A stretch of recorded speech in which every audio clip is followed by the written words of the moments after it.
여기서 좀 뭐하러 왔어? 네, 수고하십니다. 산중에 봄비가 내리는 날, 법정 스님은 암자를 찾았다. 올라가지.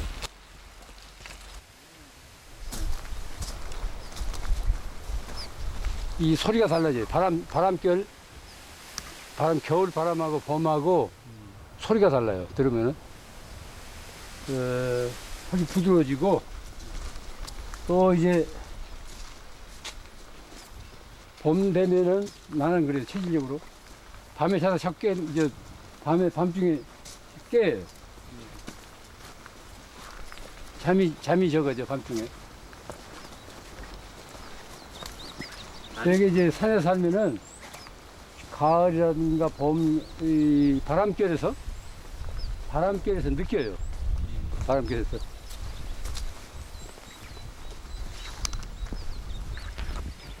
봄이 오는 소리를 몸으로 듣는다고 했다. 오랜만에 찾은 암자에 오르는 동안에도 스님은 산중의 작은 변화를 찾아냈다.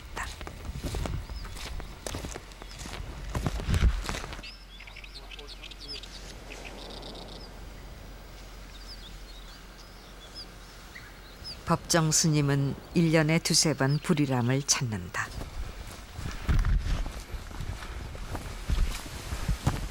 안거가 끝나고 각자 선방에서 정진하던 상좌 스님들과 만나기 위해서다.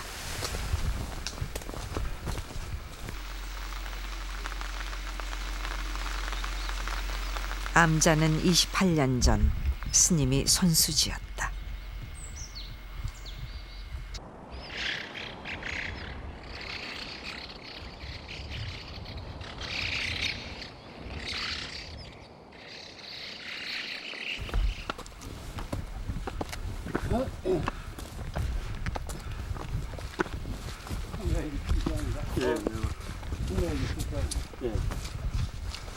어제부터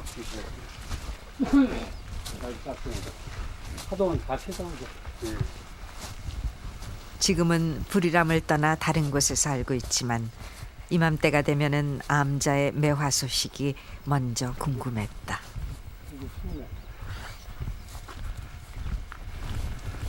이게 피기 시작한다. 피기 시작해. 향기는 어떤 게 좋습니까? 청매하고. 청매가 좋지. 이게 청매인데 이것은 가슴 청매에서 가시도충을 저기 놔줍니다. 이게 저기 어리가지고 이건 뒤로 접붙여서 만든 건데 별로. 주인 없는 암자에서 혼자 꽃을 피운 것이 기특한 듯 스님은 매화를 한참 바라보았다.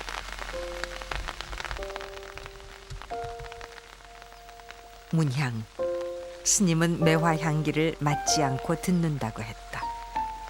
냄새를 맡듯 매화 향기를 얻으려 하는 것은 어렵게 피어난 꽃에 대한 예의가 아니라는 것이다.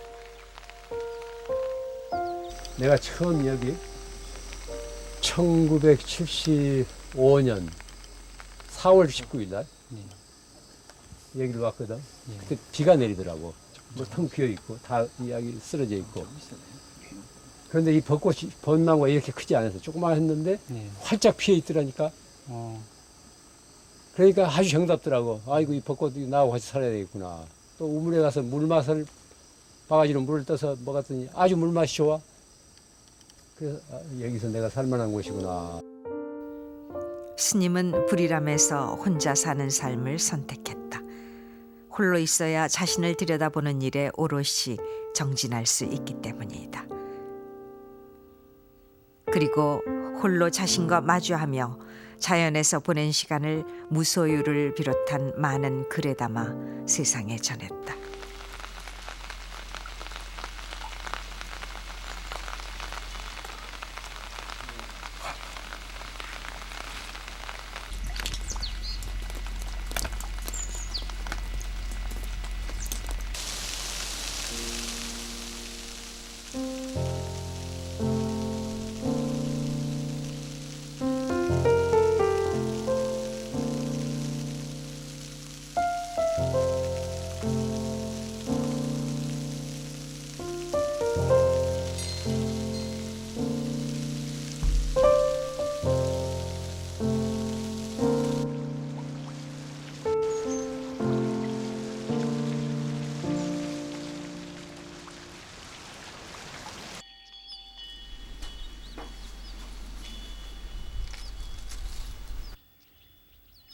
산사의 봄은 아직 쌀쌀하다.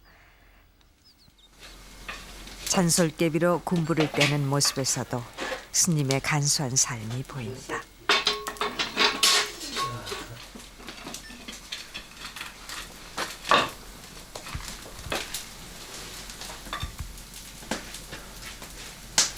그리고 나무 탈 때, 이 바람이 많이 들어가고 하면은 열기가 많이 빠져나와요. 살짝 이렇게 가려놓으면은, 열기가 덜 빠져나가서 방이 보온이 잘 돼. 그런데 카메라에 이게 열어줘야겠네. 네.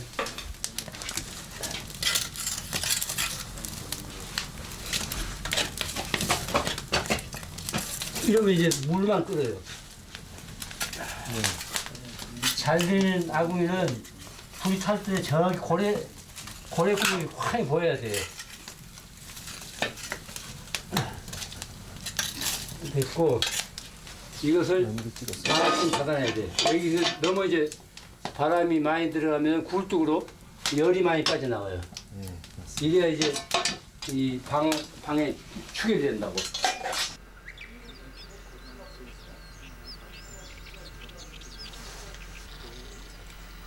혼자 사는 삶에도 나름대로의 질서가 있다.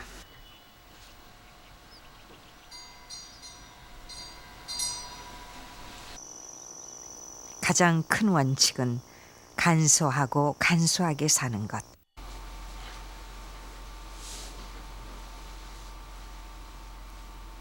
방 안에는 방석 하나와 어둠을 밝히는 호롱불이 전부다.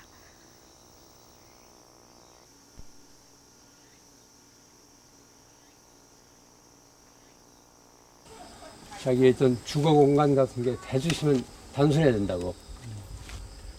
주거 공간이 단순해야 어떤 광활한 정신 공간을 지닐 수 있어요. 이것저것 가구 같은 자동 들어오면 그 안에 들어박혀가지고 개운치가 않잖아요. 눈에 띄는 게 많아가지고. 근데 아무것도 없으면 빈 방에 있으면은 전체적인 자기, 온전한 자기를 거기서 누릴 수가 있다고. 그러니까 어떤 의미에서 이제 출가 수행자들은 가장 표현을 이렇게 이제 할 수도 있고 가장 욕심이 많을 걸. 보통 그 가정은 성에 차지 않으니까 성에 차지 않으니까 아무것도 갖지 않음으로써 다 차지하려는 거지. 그런 게 있어요. 무언가를 갖게 되면 거기에 이제 붙잡힌다고. 말하자면 가짐을 당하는 거지. 그런데 될 수 있으면 가진 것이 적으면은 그만큼 홀가분해요. 메인 데가 없으니까. 그게 텅 빈 상태에서 어떤 충만감을 느끼는 거예요.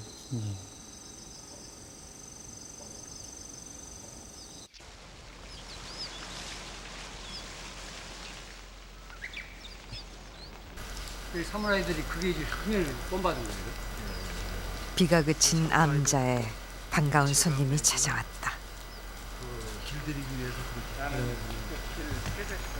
달마 스님한테 이제 참배 드리고 나서 거기 대중들이 같이 나눠 먹고 한 그릇에.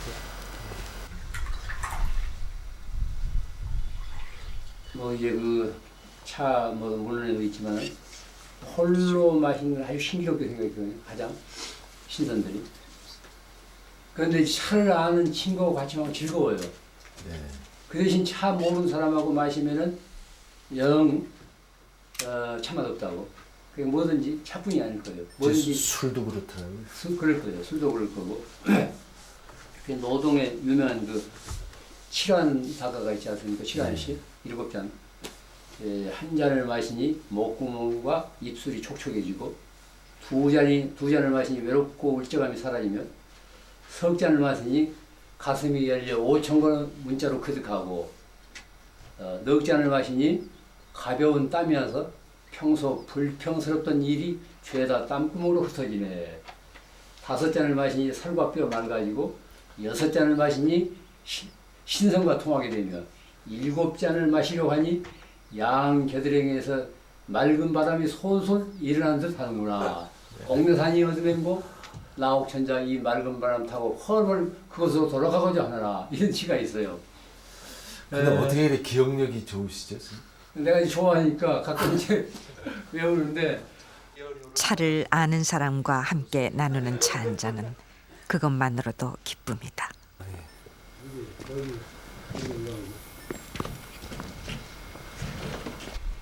내가 차 마시고 차 찌꺼기를 예. 여기다 늘 묻어주고 그랬더니 하여건가. 이거 아직 앉아도 안 무너집니까? 괜찮아요. 괜찮습니까?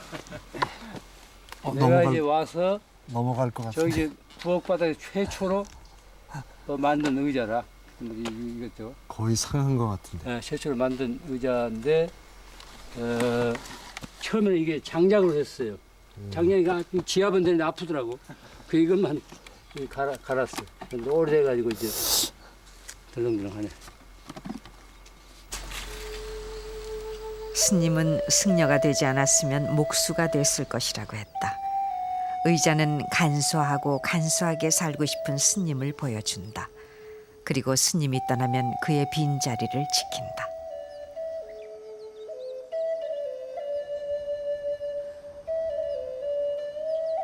근데 여기서 한 20년 지나 보니까 복잡해지고 또 번거로워지고 또 내 자신도 그 처음 들어왔을 때와 달리 신선한 맛이 없더라고.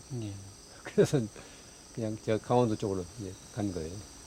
우선은 거기 있는데 나보고 언제까지 거기 있겠느냐고 이렇게들 얘기하는데 언제까지 기약이 있는 게 아니거든. 그거 있을 때가 있는 거고 또 이제 인연 따라서 또 훌쩍 또 거기가 무료하고 또 단순하고 또 신선감이 없으면 또 다른 데로 가는 거지. 언제나 깨어있고자 했던 스님은 나그네의 길을 택했다. 그리고 어느 화전민촌에 빈 오두막을 빌려 은둔했다. 아무도 그곳이 어디인지 모른다.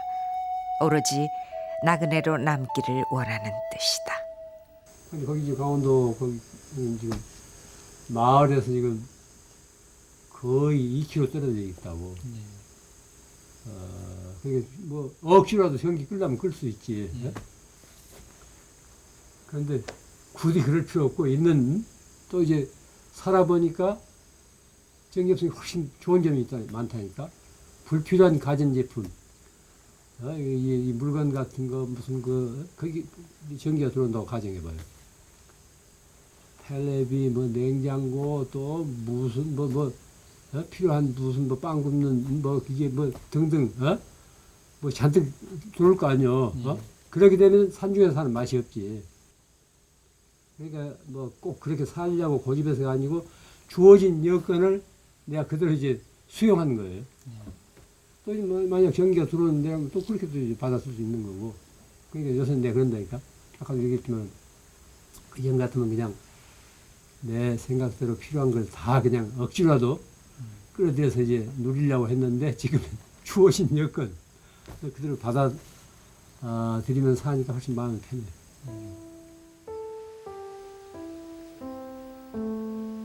스님의 거친 손이 혼자 사는 삶을 말해준다.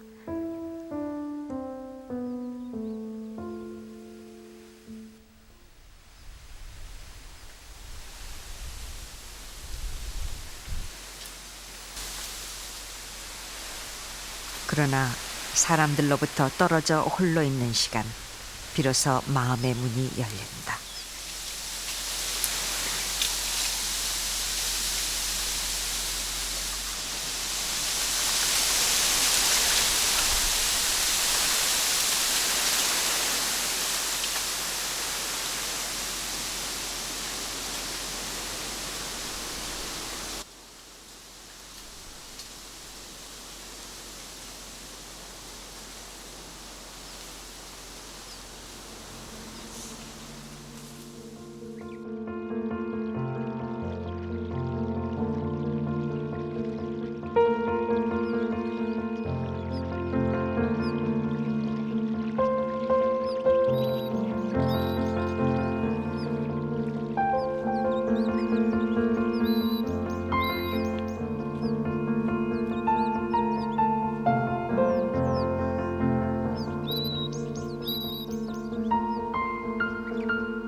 가끔 그런 질문을 묻거든.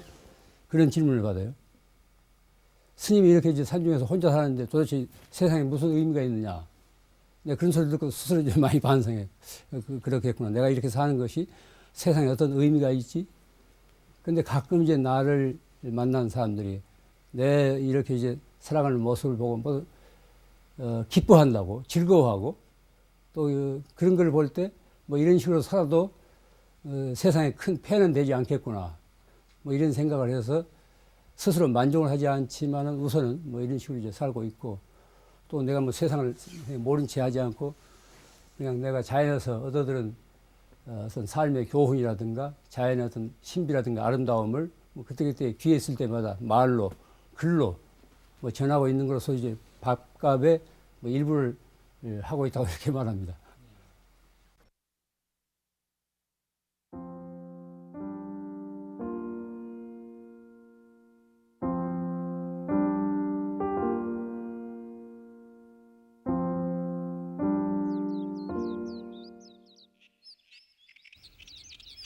요정이 절로 바뀌었다 하여 유명한 길상사.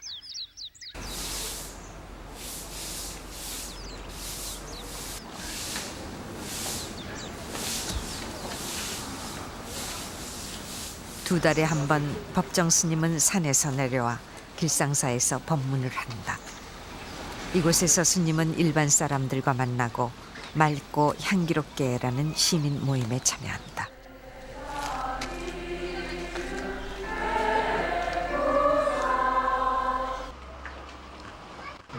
이 4년 전 이 자리에서 저는 이렇게 말한 적이 있습니다.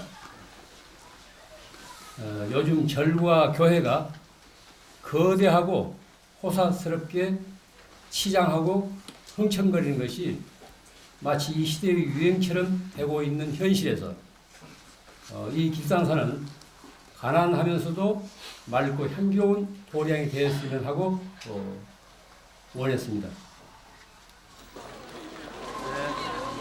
길상사와 맑고 향기롭게 이른 허례와 허식, 드러내는 것을 싫어하는 스님의 유일한 사회 활동이다.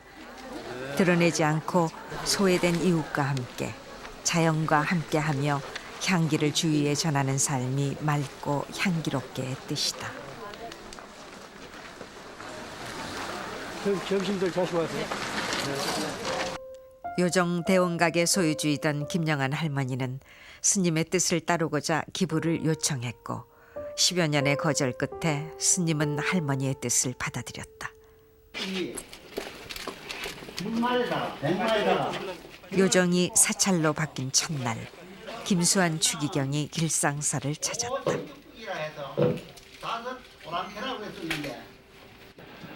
그리고 길상사의 개원을 진심으로 축하드립니다.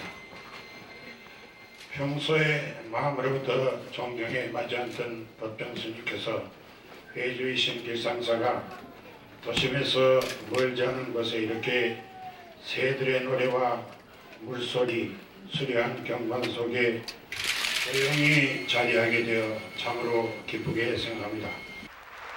열흘 뒤에 스님은 화답으로 명동성당에서 강연을 하였다. 저를 이런 자리에 초대해 주신 명동 성당 측에 감사 말씀드리고 또 이 성당이 축성된 지 올해가 100돌 되는 해에 저와 같은 사람을 이 자리에 서게 해 주신 천주님의 뜻에 대해서 거듭 감사드립니다.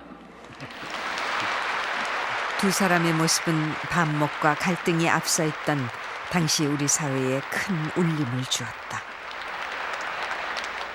그 종교로부터 자유해질 때 종교의 어떤 그 본질에 접근한 거예요. 그런데 종교로부터 자유롭지 않고 걸린 그 지말에 어떤 표현에 걸린 거죠. 그러니까 이제 마하트마 간디가 즐겨 쓰는 비유인데 히말라야에 이르는 길은 여러 가지라는 거예요. 동쪽으로도 뻗은 길이, 남쪽으로 뻗은 길, 또 이제 그 서쪽에서 이제 올라가는 길. 정상에 이르면 하나인데 길은 각각 다른데 이 길만이 가장 옳다고 주장한다는 건 아니라는 거예요. 네. 12월 초 조용한 길상사 앞에서 작은 소란이 벌어진다.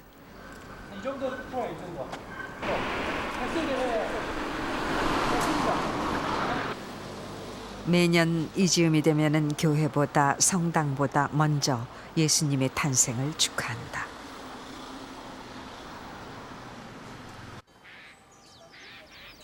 술을 마시고 고기를 굽던 요정은 맑고 향기로운 인연으로 그 모습을 바꾸었다. 그 인연이 씨앗이 되어 이곳에는 지금도 종교의 벽을 넘는 새로운 인연이 이어지고 있다. 저녁에 또 오시고. 작년에도 저녁에 한번 왔었는데. 예. 길상사 한켠에 조용히 서 있는 관음보살상. 사람들은 이 보살상이 마리아의 얼굴을 닮았다고 말했다. 본래 마리아상을 주로 조각하던 작가의 작품이었고 법정 스님의 뜻이 합해졌다. 관음보살상은 그렇게 신비한 미소로 바라보는 이를 머물게 한다.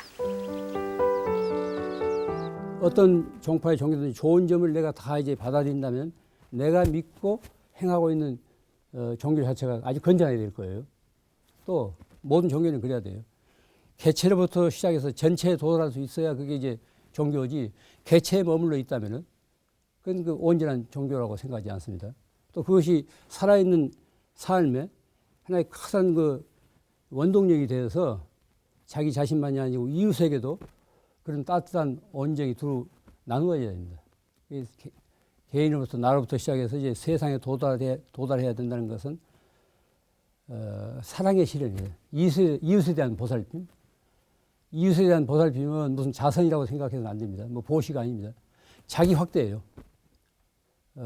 몸무게 얼마짜리, 어떤 목소리, 어떤 눈빛깔, 어떤 성미를 지닌 어떤 개체가 이웃에 대한 보살핌을 통해서 무한하게 확대돼 가는 거죠.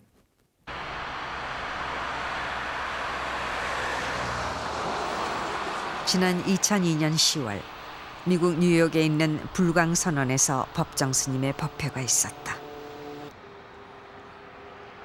좀처럼 외부 법회를 하지 않는 스님이고 보면 이번 법회는 이례적이다.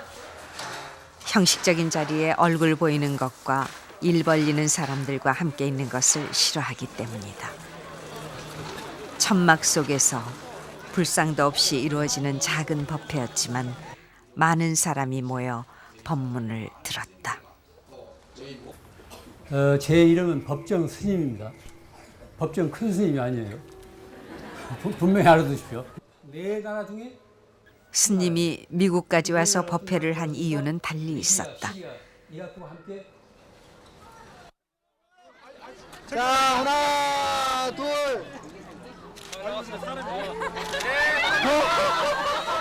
테러와의 전쟁 중인 미국 사회를 바로 보기 위함이었다. 잉크에서도 나오는 건가? 나올 거예요. 언니 그냥 눌러도 돼요. 보고.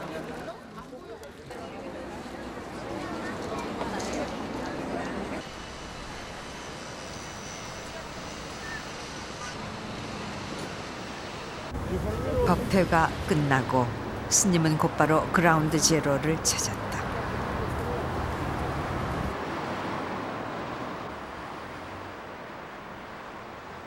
수많은 생명을 앗아간 이곳엔 아직도 그날의 상처가 생생히 남아있다.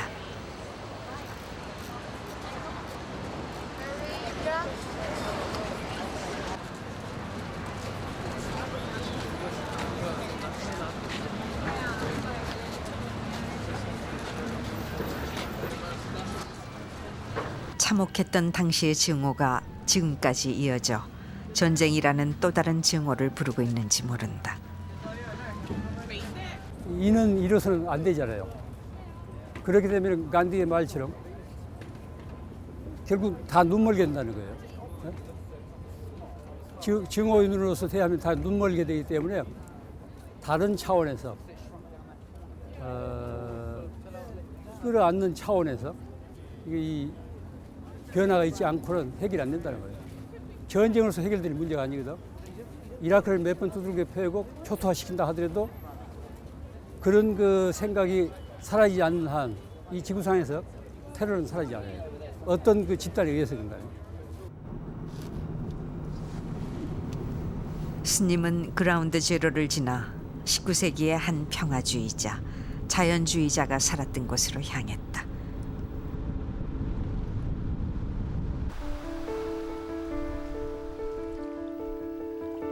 월드는 둘레가 1km 정도에 불과한 조그만 호수다. 그러나 스님이 이곳에 갖는 애착은 특별했다. 150년 전 월든이라는 책을 쓴 작가 헨리 데이비스 소로가 살았던 오두막터이기 때문이다.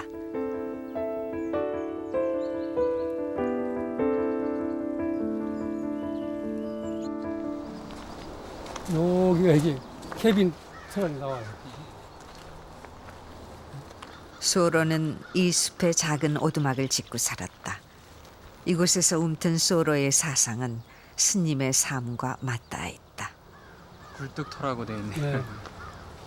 침리방. 그러니까 여기서 2년 2개월밖에 안 살았어. 참 2년 2개월이라는 세월이면 길면 길지만 또 짧은 세월인데 네. 한 생에서 보면은 그렇게 이제 긴 기간 아닌데 하여튼 여기 2년 2개월 동안 여기서 산 기간이 솔로의 생애 중에서 가장 아름답고 의미 있는 생애였다는 시간이 계기였다는 거예요. 아까도 얘기했지만 여기 이제 들어올 때는 학생으로 들어왔다가 나갈 때는 스승이 돼서 나갔다는 거죠.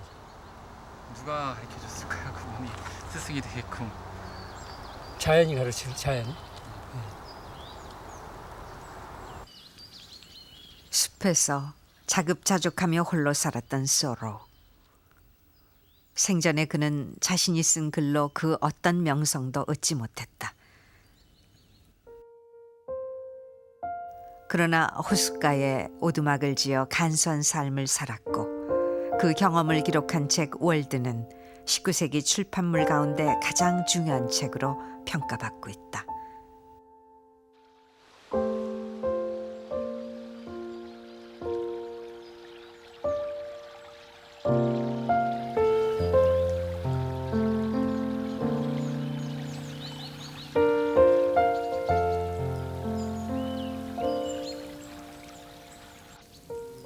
솔로의 사상을 한마디로 표현하려면 간소하게 살라는 거예요.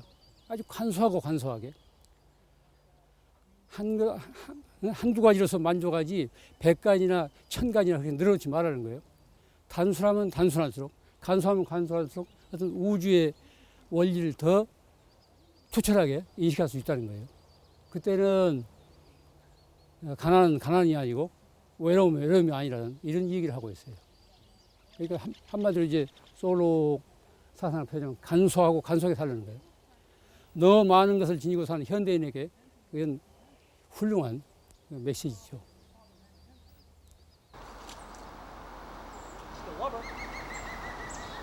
이곳에서 아이들은 소로가 말했던 인간과 자연, 자유와 평화의 메시지를 듣는다. According to the transcendental theory, 그러나 소로가 숲을 떠난 지금 nature as medicine. 그의 말과 삶은 Putting these memories 공허한 on 메아리였을까? for over 2 years. I've said 전쟁 that, 중인 미국 these words about 한가운데서 스님은 그 답이 궁금했다. mostly just a word. 그 돌스토이 글에 보면 그런 게 나와요. 당신들 미국 사람들은 왜 솔로 같은 사람들의 말을 듣지 않고 정치가나 군인들 말만 듣느냐. 그런데 이 지금 돌스토이의 말은 이 현재에도 유효하다고. 솔로 같은 이런 사람들의 말을 그런 사상이 귀를 기울인다면은 저렇게 무슨 그 어디 침략 전쟁이라든가 이런 게 감히 생각하지 않을 거예요. 이제 돌스토이 그 말이 아주 그 의미심장하다고.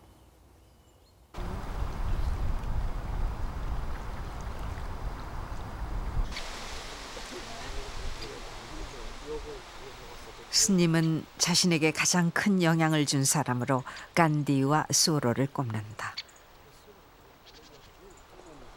월든 호수 앞에서 스님은 그들과 함께 서 있었다.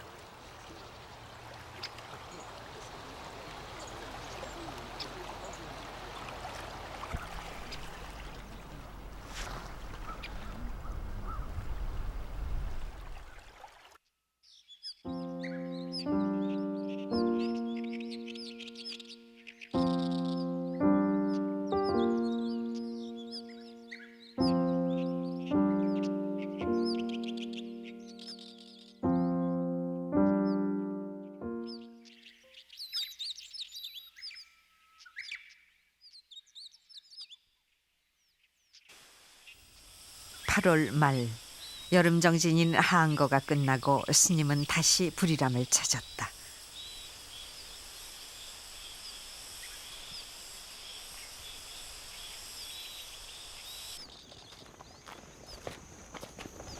그래서 큰 스님들 보고 축지법 쓰신다고 그러시나봐요. 뭐? 축지법 쓰신다고 그러시나봐요. 걸음이 굉장히 빠르셔요. 사연 사는 사람하고 마을사람하고 속기 거리처럼 달라요. 천천히 다니면 더 피곤하다고. 네. 그러니까 자기 걸음 리듬을 타면 안 피곤해.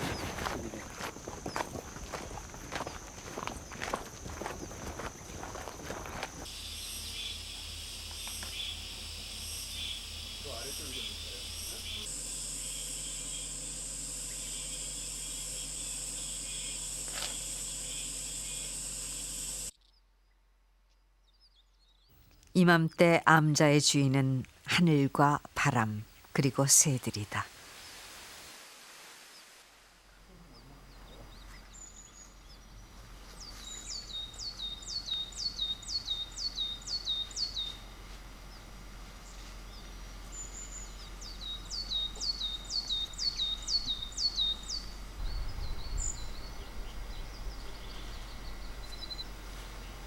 물과 한 줌의 빵 부스러기, 스님이 만든 헌식대에 조촐한 밥상이 차려졌다.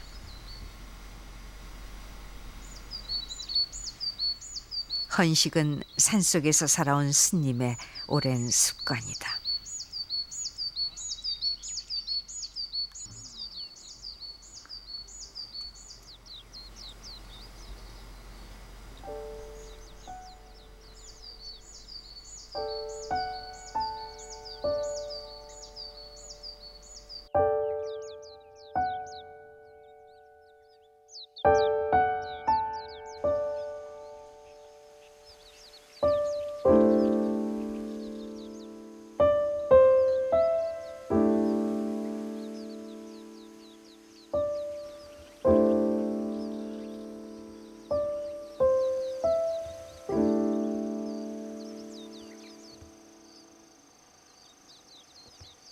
좋은 말씀으로부터 해방되라는 거예요. 이런 데 오면은 모든 것으로부터 놓여나서 그냥 홀가분하게 자연과 자연의 품에 안기라는 거예요. 그냥 입 다물고 그냥 바람 소리에 귀를 기울이고 하늘도 보고 또 나무도 이렇게 바라보고 그냥 편안한 마음으로 그렇게 이제 한순간에 있다 가는 것이 그 좋은 말씀 듣는 맺고 더 이제 이로우니까 그렇게 하라고 내가 건나거든. 근데 무슨 내가 겸해서 하는 소리도 아니고 사실 그래요. 너무나 우리가 자연과 격리돼 살기 때문에 이 자연 속에 오면은 그동안에 이제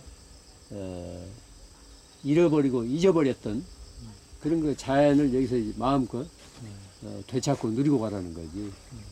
또 이런 데 오면은 사람 말이 시시해진다니까. 그냥 대숲을 바라보거나 하늘을 바라보거나 맑은 바람 소리만 들어도 사람이 참 맑아지고 깨끗해지고 차분해지잖아요. 그게 필요해요. 텅 비우라는 거예요. 이런 데까지 와서 뭘 채우려고 하지 말라는, 채우려고 하지 말라는 거예요. 그러니까.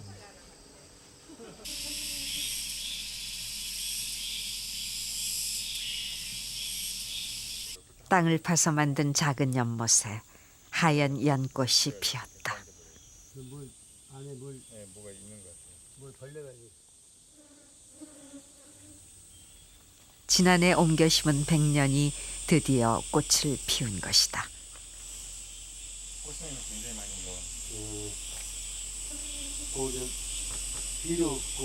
탐스럽게 핀 연꽃 한 송이. 자연에 어울려 살기 때문에 누리는 소박한 즐거움이다. 그런 경우는 약간 배터리를 뽑았다가 다시 넣으면 멈추더라고요.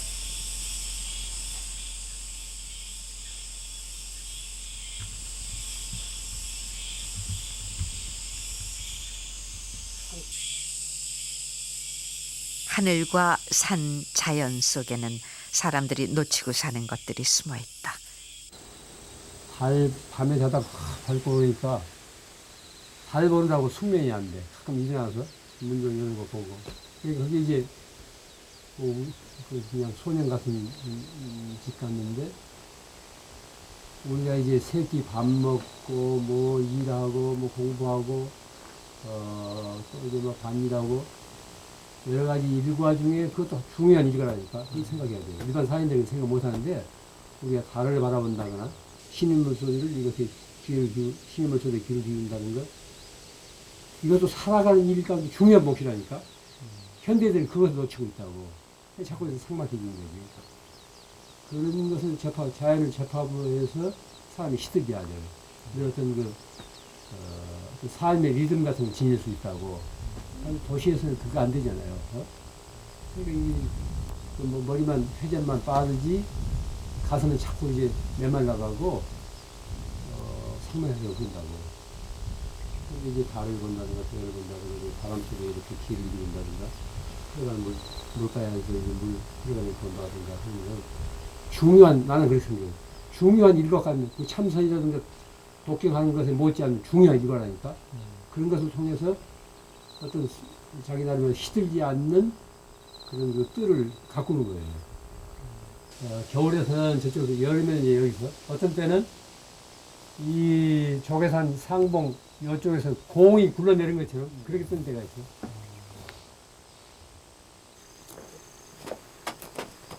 오늘 저 발이 좋겠어. 발 보러 갑시다. 저녁 먹고. 봉숭아도 뭐 보고. 이게 차나무예요, 차나무. 스님은 작은 차나무 한 그루를 보여주었다. 여기서 이제 차나무에 새순이 돋은 것이다. 이 새 해처럼 생겼다고 그래서 이걸 이제 덮어가지고 참. 스님은 말씀 중에나 움직이는 중에도 나무 한 그루 풀 한 포기의 작은 움직임을 알아보았다.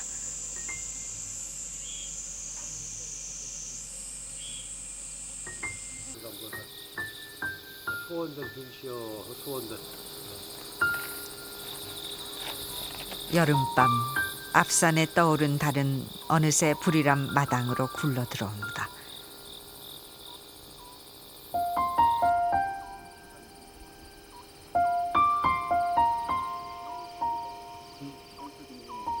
이 시간 마당에서는 달맞이 꽃이 한창이다.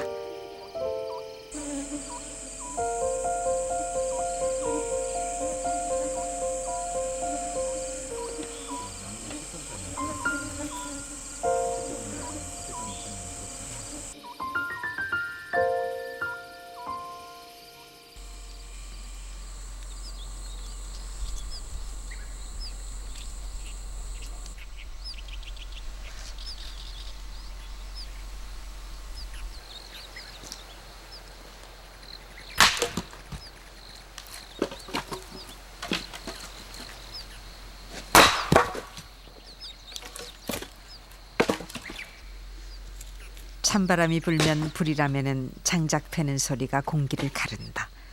산중에서 겨울을 나기 위한 준비다.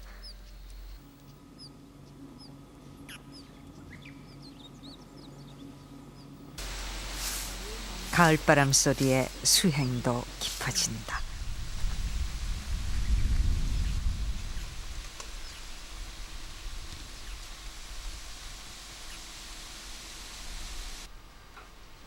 참선에 들어간 상좌 스님을 대신해 정갈한 닭이가 산사를 지키고 있다.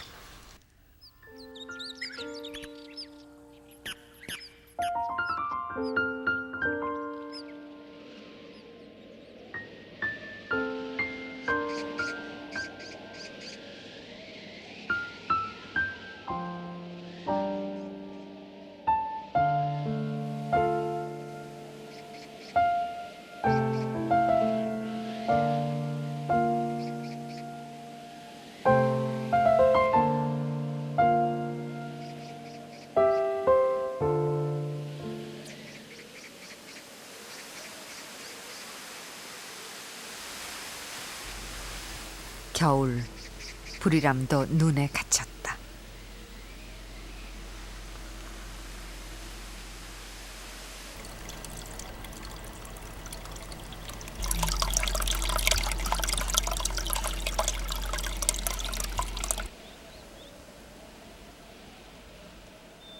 정진 중이던 상좌 스님이 헌식대에 물을 놓기 위해 밖으로 나왔다.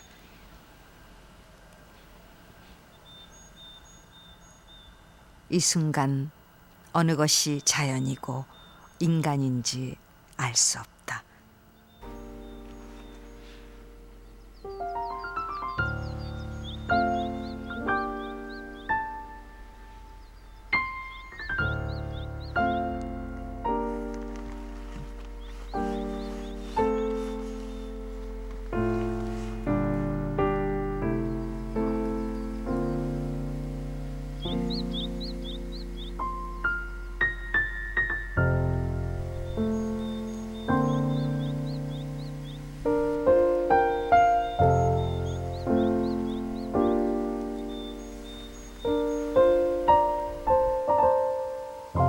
새들이 가고 암자는 소리 없이 적막하다.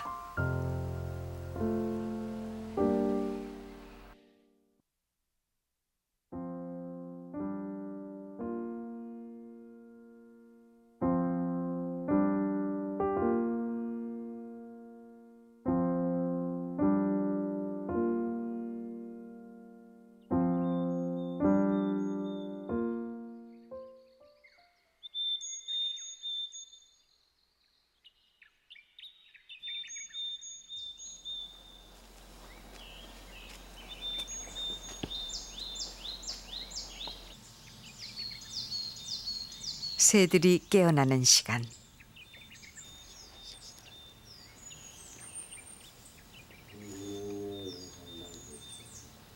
스님의 하루는 예불로 시작된다. 누구의 간섭도 허락하지 않는 경건한 시간.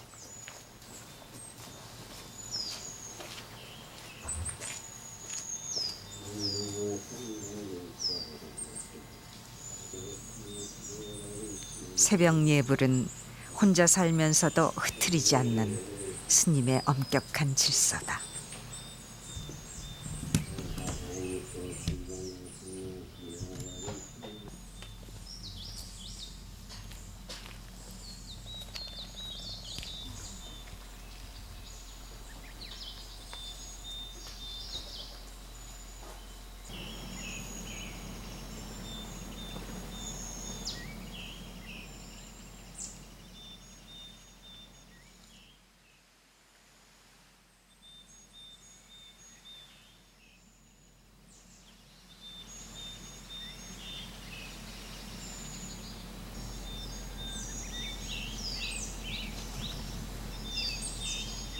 화두라고 할까요?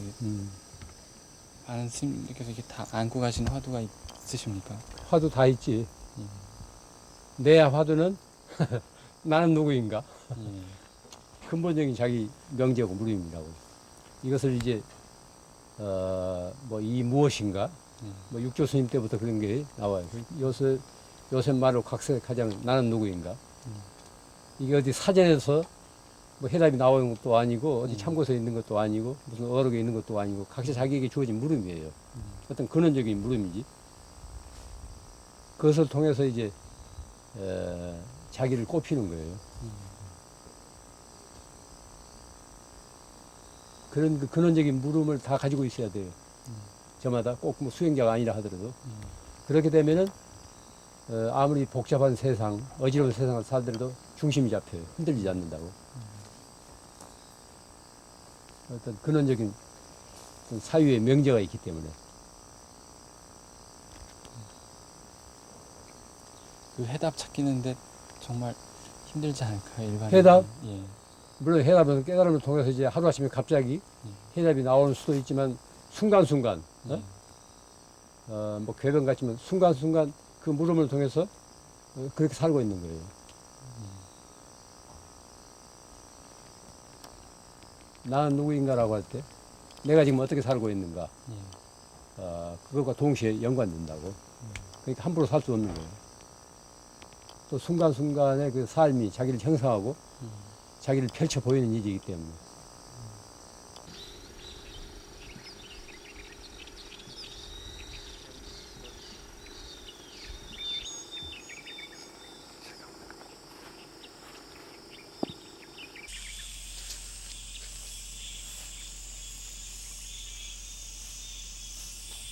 예불이 끝나고 암자에는 평범한 일상이 돌아온다. 손수 밥을 짓듯 빨래는 매일 해야 하는 일과다.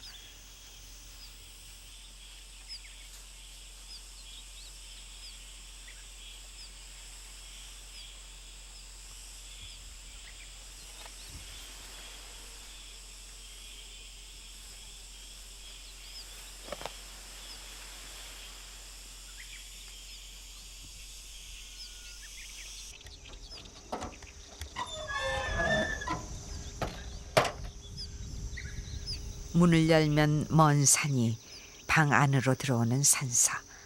모든 것이 적막하다.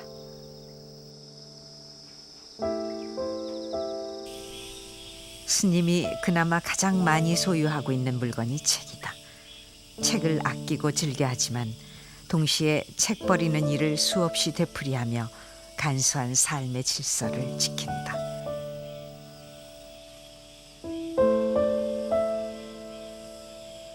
어떻게 삶에 뭐 공식이 있는 건 아닐 거예요. 적어도 이제 우리 같은 사람은 뭐 보편적인 것은 아니면 어떻게 하면 보다 단순하게 간소하게 살 것인가, 이게 제일 과제라고. 왜냐하면 너무 모든 것이 넘치기 때문에 그 넘친 것을 다 이제 받아들이다 보면 자기가 완전 산산이 해체되고 말아요. 어떤 물건의 노예가 되고 말다니까. 어떤 조직의 노예가 되고 말고 그냥 어떤 관계의 노예가 되고 말고.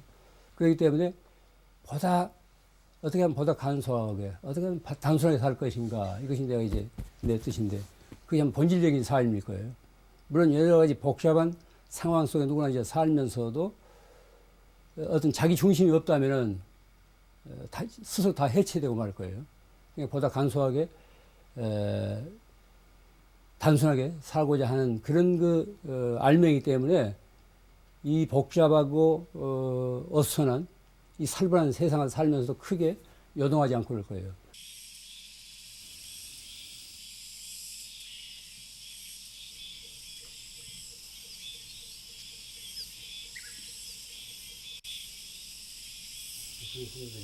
스님이 상저 스님과 찬물을 다리고 있다.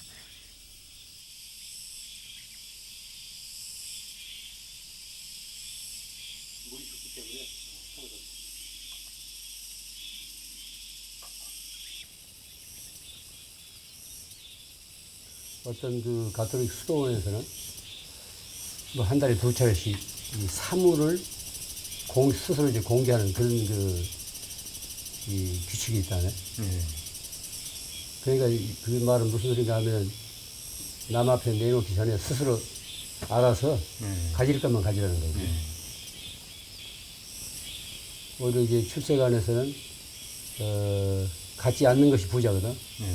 많이 가질수록 그건 가난한 거고, 그런 그 도리를 알아야 되는데, 그래야 자유롭지. 어디에도 매이지 않고.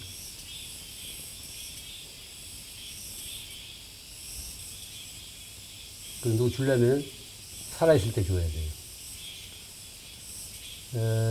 물건이란 그래. 그 물건을 가졌던 주인이 죽게 되면 그 물건도 다시 같이 죽더라고, 비칠 일을. 누가 이제 죽은 스님들 물건 가지라면 썩뜨게서 안 가진다고.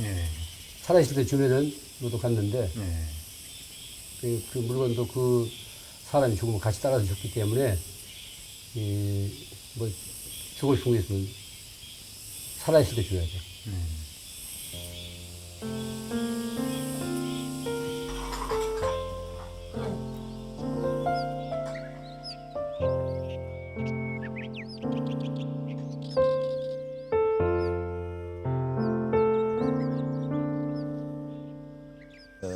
그러니까 이제 수행자를 일명 운수, 운수라고 그러거든요. 구름은 자, 물수자. 구름과 물은 한 군데 고여 있지 않다고 늘 움직이잖아요. 살아 움직이라는 거지. 늘 깨어 있으라는 거지.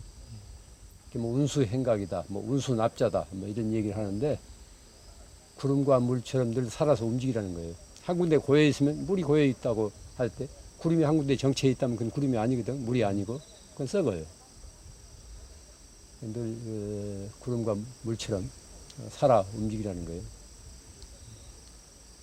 그것은 꼭 수행자만이 아닐걸. 일상생활인데 또 똑같은 되풀이 속이지만 무언가 새롭게 늘 시작해야 되고 일상 속에서도 어떤 신선미가 있어야 한다니까.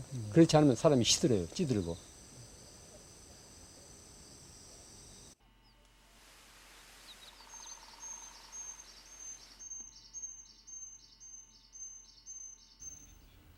깊은 산속의 암자에는 어둠이 일찍 찾아온다. 새와 풀벌레 소리도 잦아들면 산사는 밤을 준비한다. 등잔에 불을 밝히고 책상에 홀로 앉으면 텅 빈 방에 두꺼운 침묵이 내려앉는다.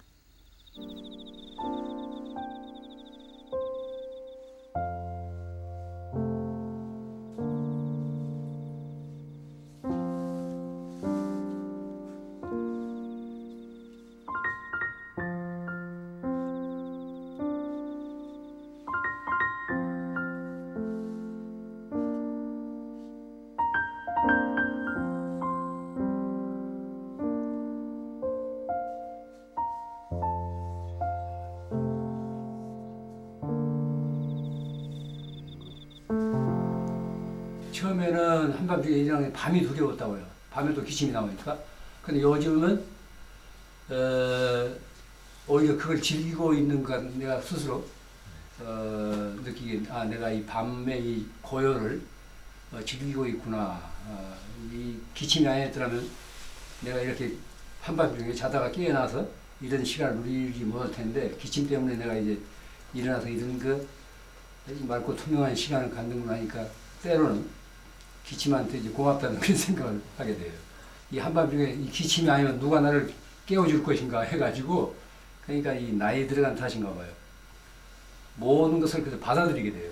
거부하지 않고 그전 같으면 이제 거부하고 짜증내고 그럴 텐데 그 있는 현상을 그대로 이제 받아들이고 또 이제 그러다 보면은 이 언젠가 나에게 오는 그 죽음까지도 담담하게 받아들이겠구나 이런 생각이 나세요.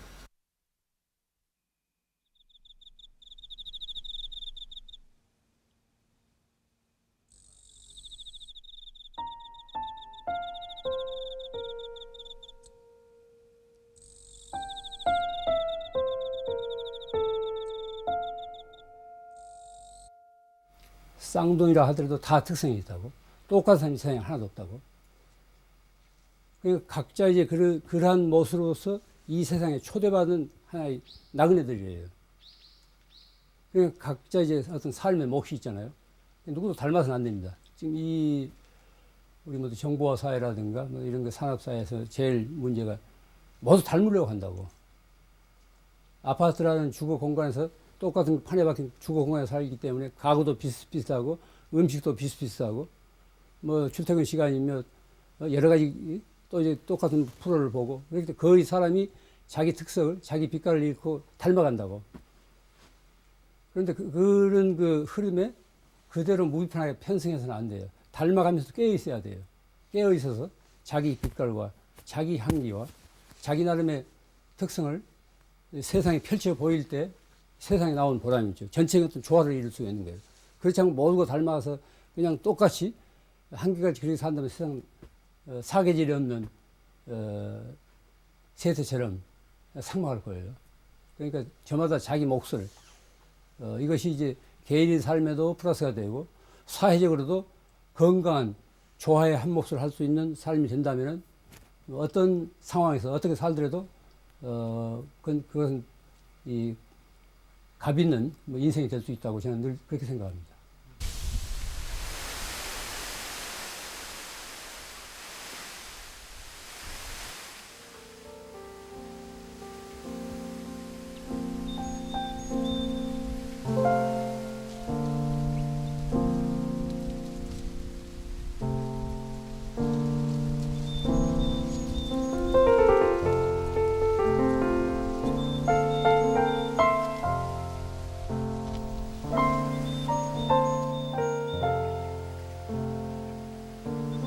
스님은 다시 산을 떠난다. 우리는 스님이 가는 곳이 어디인지 묻지 않았다. 대신 스님이 우리에게 묻고 있다. 당신은 지금 어디 있는가? 내 말을 듣고 있는 당신은 어디 있는가?